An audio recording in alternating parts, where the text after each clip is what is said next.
लगना प्याज गुस्सा आ रहा है, किसमें गुस्सा आ रहा है? क्या पैगाम दोगे? इमरान खान के नाम पे पाबंदी क्यों लगाई है? उसको रिहा करो, फौरी रिहा करो। जल्दी जल्दी तो मरियम को क्या कहोगे? मरियम को जेल में डालूंगा। फिर क्या इमरान खान को बात कर देंगे? ऐसे हो जाएगा इमरान खान? इंशाल्लाह उम्मीद है आपको? फुल उम्मीद है हमको भैया। अगर आप स्कूल वगैरह नहीं गए? स्कूल से छुट्टी करके नहीं करने पे हैं। छुट्टी कर आ रहे हैं, इमरान खान के नारे लगे। ये पुलिस ने पकड़ लिया, फिर क्या करोगे? मार खाएंगे, मार देंगे, जानों मार देंगे। इमरान खान की खातिर हम गोली भी खाने को तैयार हैं। 2 बार ही कह दिया मैंने। अच्छा, इमरान खान की खातिर गोली क्यों खाई? इमरान खान हमारा सच्चा लीडर है। ये क्या कह रही है माँ? इमरान खान जिंदाबाद। ये माँ कह रही है। कुछ भी नहीं। ठीक हो गए। मरियम नवाज को क्या पैगाम देना है? मैं पैगाम है जाना कर अल्लाह का वास्ता जान कानू मार दियो, कानू मार दियो। असि जल जिंदा रह रहे हैं, दुख खाने ये फिर आप इमरान खान तो जेल में, आप कह रही है अच्छा काम करता है। कोई गल नहीं, जेल में आ जाएगा। ये है नसीबा, आ जाएगा। कुछ कहोगे इमरान खान को? कुछ कहोगे? मैं एक ईमानदार बंदा, हौसले वाला बंदा, शरीफ बंदा, दयानतदार बंदा, कोई उन्होंने कोताही भलाई आई, कोताही नहीं आई, भलाई आई। भलाई है इमरान खान? हाँ, जी ना, भलाई। इमरान माँ जी कह रही है कि इमरान खान में भलाई है। नहीं करना जिंदाबाद जिंदाबाद जिंदाबाद। अगर मुल्क में कानून और अदल इंसाफ का निज़ाम नहीं होगा तो ऐसे मुल्क ज्यादा देर नहीं चलते हैं। मुल्क में इंसाफ का कानून होना बुनियादी तौर पर जरूरी है। हमें रियासत पाकिस्तान के जो आइन के अंदर आपको आज़ादी इज़हार राय का हक है, अगर नहीं है तो आप बता दें कि मुल्क में मार्शल नाफिज है, आप बता दें ज़ियाउल हक का दौर है, आप बता दें किसी और फौजी आमिर का दौर है, आप ऐलान कर लें। अगर ऐलान नहीं करते हो, इस बुनियाद के ऊपर आइन और कानून की पामाली करते हो, तो ये किसी सूरत बर्दाश्त नहीं होगा। असद तूर हो, इमरान रियाज साहब हो या अरशद शरीफ शहीद हो, जितने भी साफी हैं वो हमारे लिए, हमारे पाकिस्तान के सबसे पहले शहरी हैं। शहरी का बुनियादी हक है कि आप उसको आज़ादी ज़िंदगी और आज़ाद इज़हार राय, बुनियादी हुकूक आप उसको दे दें, बेसिक ह्यूमन राइट जो आपके हैं। ऐसे तो नहीं चलता।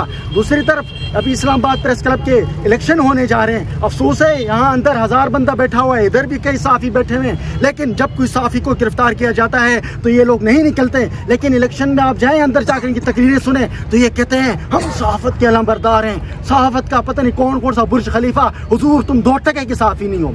अगर तुम हक और सच के लिए नहीं बोल सकते, तुम हक और सच के लिए लड़ नहीं सकते, तुम साफी नहीं हो। साफी हक और सच के लिए लड़ता है। मैं, अगर मेरा वालिद भी हक और सच के खिलाफ है तो मुझे हक के लिए लड़ना, ये उसूल है। बेअसत मुस्लिम हमने कलिमा पढ़ा है, उसमें यही कहते हैं ला इलाहा इल्लल्लाह। हम इनकार करते हैं हर जुल्म, नाइंसाफी, हर बदमाश, हर गुंडे के। इस्लाम में यह जितने भी दुनिया में मज़ाहिब हैं, उन मज़हब में जुल्म के खिलाफ स्टैंड लेना है। मौलाना अब्दुल्ला सिंधी फरमाते हैं कि सोसाइटी के अंदर 2 किस्म के तबके हैं, या जालिम और मजलूम। आपने मजलूम के साथ खड़ा होना है, आपने जालिम के मुखालिफ में खड़ा होना है। आपके मजलूम चाहे जिस मजहब, मक्तबा फिक्र और नस्ल से हो, आपने उसको सपोर्ट करना है। और जिस मक्तबा फिक्र से अगर जालिम है वो आपका बाप भी हो तो आपने उसको सपोर्ट नहीं करना है। हम लोग क्या करते हैं, जहाँ पर हमारे लिए मीठा मीठा हब हब, कड़वा कड़वा थू थू, ऐसा नहीं होगा। हमें हक और सच के लिए बोलना होगा। आज अगर इमरान रियाज साहब, असद तूर साहब अंदर हैं तो कल को मेरा नंबर होगा, कल को हरमीत सिंह का नंबर होगा, कल को हम में से किसी का नंबर होगा। इन लोगों ने ये टेस्ट केस, पिछले दिनों भी साफी ये बात कहते रहे कि आप लोगों के ऊपर इनिशियल ये केस करेंगे, फिर FIA वाले बुलाएंगे नोटिस पे और अंदर हमें उठाकर कहाँ से कहाँ बंद करेंगे। जिंदगी अगर जीनी है तो हमें रजिस्ट करना होगा। अगर हमने इस मुल्क में आज़ादी, इंसानी हुकूक की बात करनी है, अदल इंसाफ का निज़ाम लाना है, तो हम रजिस्ट करेंगे। इस मुल्क में सिर्फ मैं और आप महकूम नहीं है, इस मुल्क का तमाम के तमाम माशरा महकूम है। पाकिस्तान में इस वक्त इन्फ्लेशन 47% है, गुर्बत की लकीर से लोग नीचे ज़िंदगी गुजार रहे हैं। मैं ज़्यादा डिटेल में, क्योंकि बात बहुत लंबी होगी जज्बात में, तो यहीं पर इख्तिताम करता हूँ कि हम हक के साथ रहें और जुल्म के खिलाफ रहें। बहुत शुक्रिया जी। सीनियर साफी हरमीत सिंह से गुजारिश। जी देखिए, तो बिल्कुल आपने गलत कहा। इमरान खान साहब जो है वो एक महज़ब सियासी लीडर हैं। वो ना कभी भी उन्होंने किसी के खिलाफ ऐसी जुबान इस्तेमाल नहीं की जो ये एक दूसरे के खिलाफ इस्तेमाल करते थे। या राना सनाउल्लाह का बयान। जी देखिए, अगर चोर को चोर कहना गाली है, डाकू को डाकू कहना गाली है, लुटेरों को लुटेरा कहना गाली है, तो ये गालियाँ तो सिर्फ इमरान खान नहीं पूरी की पूरी कौम इनको दे रही है इस टाइम। और मुझे एक स्टेटमेंट इमरान खान साहब की उठा के देख लें जो इखलाक के दायरे से बाहर हो। इन्होंने मेरे मुल्क पाकिस्तान को लूटा है, ये चोर हैं, ये डाकू हैं, ये लुटेरे हैं, हमारी सियासत ही इन लोगों के खिलाफ है। जी देखें, अगर बिल्कुल हम मुज़ाकरात के लिए तैयार हैं, हमारे चोरी शुदा मैंडेट हमें वापस किया जाए, तहरीक इंसाफ और इमरान खान जितनी भी हमारी लीडरशिप है जो जेलों में है उनको रिहा किया जाए, और सबसे बढ़ के इस मुल्क में आईने पाकिस्तान को बहाल किया जाए। जी देखिए, इस टाइम अभी हम आपके सामने जो केस अभी हम सुन के आ रहे हैं, जी इसमें है क्या मुल्क पाकिस्तान को नुकसान पहुंचा, क्या पाकिस्तान के पैसों को चोरी किया गया? नहीं, जितने भी केसेस हैं इमरान खान के खिलाफ, ये सब के सब सियासी केसेस हैं। और ये हम नहीं कह रहे हैं, ये वो मोअज़्ज़िज़ इस्लामाबाद हाई कोर्ट के जजेस कह रहे हैं कि जी हमसे मनपसंद फैसले लिए जा रहे हैं। तो क्या ये आपका आईन बहाल हुआ? क्या आपके इदारों के पास इख्तियार है?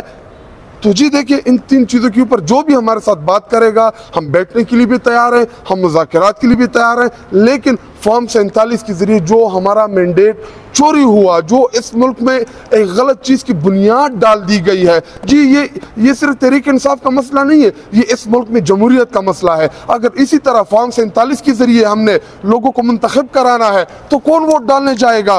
कौन इस जमहूरियत के ऊपर क्या पाकिस्तानी अवाम का एतमाद रहेगा? बिल्कुल नहीं रहेगा। क्यों? क्योंकि उनको पता है कि जी 7 रुपए का पेंसिल लेके, एक सफ़ेद कागज़ लेके, उसके ऊपर ये आप अपनी मर्जी के वोट लिख लें, आप अपनी मर्जी का रिजल्ट लिख लें, जी कौन जाएगा इस मुल्क में दोबारा वोट डालने के लिए? तो ये एक बहुत सीरियस इशू है, और ये सिर्फ तहरीक इंसाफ के साथ नहीं, ये जब इन लोगों के साथ होगा ना तो तब इनको पता चलेगा। अच्छा शाहिद खटक साहब, एक तरफ आप रियासत मदीना की बात करते हैं, पाकिस्तान तहरीक इंसाफ रियासत मदीना में सबको माफ़ीनामा दिया जाता है या माफ़ कर दिया जाता है, दो ही ऑप्शन थे जी।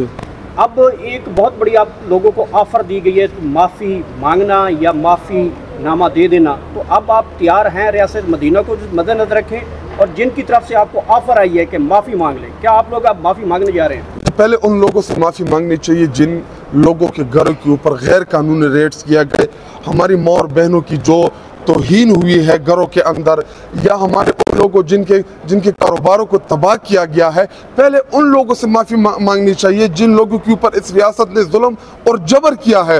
और उसके रही बात माफ़ी की, अगर इमरान खान की रिहाई के लिए मुझे किसी से भी माफ़ी मांगनी पड़े तो मैं अपनी ज़ाती हैसियत में माफ़ी मांगने के लिए तैयार हूँ। लेकिन 9 मई को जिस बोंडे तरीके से इमरान खान को गिरफ्तार किया गया, जिस तरीके से इस्लामाबाद हाई कोर्ट के हाथे में उनको गिरवान से पकड़ के घसीट के लेके गए, क्या वो लोग माफ़ी मांगेंगे?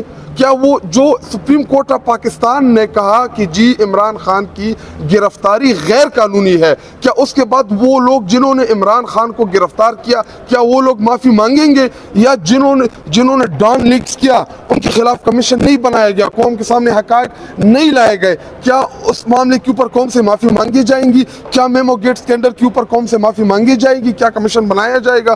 क्या जो विकी लीक्स में जो सियासी लीडर्स के मुतालिक कहा गया कौम के सामने हकायक नहीं लाए गए, क्या उस मामले पर कौम से माफ़ी मांगी जाएगी? अगर इन तमाम इश्यूज़ के ऊपर कौम से माफ़ी मांग ली जाए तो बिल्कुल हम भी 9 मई के मुतालिक माफ़ी मांगने के लिए तैयार हैं। Thank you.